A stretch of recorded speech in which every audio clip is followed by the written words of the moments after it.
శివుడు అడ్డనామాలు, శ్రీ మహావిష్ణువు నిలువు నామాలు ధరించడానికి కారణాలు. శివకేశవుల మధ్య భేదం లేనప్పటికీ వారి వారి నామాల్లో వ్యత్యాసం ఉండడానికి కొన్ని ముఖ్యమైన కారణాలున్నాయి. ఈ నామాలు వారి వారి తత్వాలను, వారి యొక్క రూపాలను, వారి యొక్క శక్తులను సూచిస్తాయి. శివుడి అడ్డనామాలు. శివభక్తులు ధరించే అడ్డనామాలను త్రిపుండ్రం అని అంటారు. ఈ 3 అడ్డు గీతలు శివుడి తత్వాన్ని సూచిస్తాయి. త్రిగుణాలకు ప్రతీక.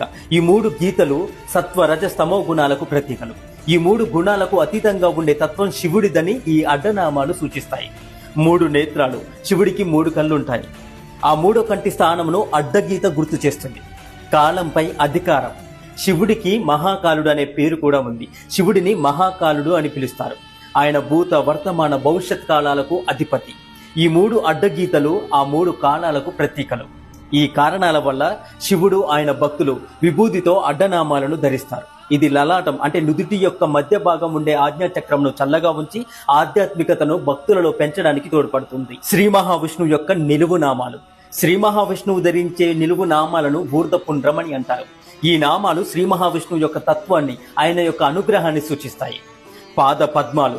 శ్రీ మహావిష్ణువు యొక్క భక్తులు ధరించే తెల్లని 2 నిలువు గీతలు శ్రీ మహావిష్ణువు యొక్క పాద పద్మాలకు ప్రతీకలు. భక్తులు తమ నుదిటిపై శ్రీ మహావిష్ణువు యొక్క పాదాలను ధరించడం ద్వారా ఆయన రక్షణలో ఉన్నామని భావిస్తూ ఉంటారు. లక్ష్మీదేవి.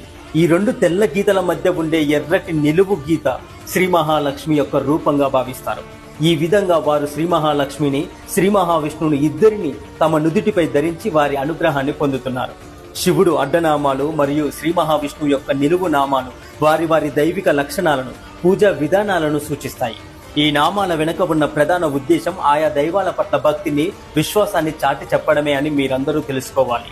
మీకు ఈ వీడియో నచ్చితే ఓం నమః శివాయ, ఓం నమో నారాయణాయ అని కమెంట్ చేసి తరించండి. మరెన్నో వీడియోస్ కోసం మన ఛానల్ని ఇప్పుడే సబ్స్క్రైబ్ చేసుకోండి. హరే కృష్ణ.